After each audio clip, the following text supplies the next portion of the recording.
పేరు తెలివైన కుక్క. ఒక గ్రామంలో రాము అనే వ్యక్తి ఉండేవాడు. అతనికి బాగా ఇష్టమైన ఓ కుక్క ఉంది.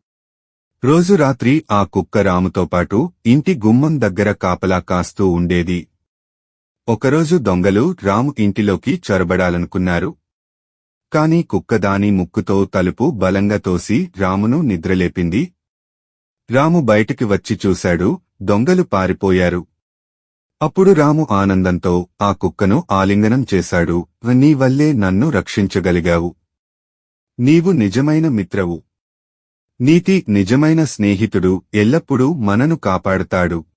ఇలాంటి వీడియోస్ కోసం మన ఛానల్ని సబ్స్క్రైబ్ చేయండి. కథ పేరు ఈ చెట్టు నీడలో బుద్ధి. ఒకసారి ఒక పక్షి ఎండలో తిరుగుకుంటూ అలసిపోయింది. దారి మధ్యలో ఓ పెద్ద చెట్టు కనిపించింది. అది దాని నీడలో విశ్రాంతిగా తీసుకోవడానికి కూర్చుంది. అక్కడ ఓ జింక కూడా వచ్చింది. పక్షి అడిగింది, నీకు ఎండ భయంగా లేదా? జింక నవ్వుతూ చెప్పింది, ఈ చెట్టు నీడ అందరికీ సుఖమే. మనం కాపాడాల్సింది దీన్ని. అది మనకు రక్షణ. ఆ రోజు నుంచి పక్షి ప్రతిరోజూ చెట్టు చుట్టూ గింజలు వేసేది, పండ్ల విత్తనాలు చల్లేది. కొన్ని రోజుల్లో చుట్టూ చాలా చిన్న చెట్లు మొలిచాయి.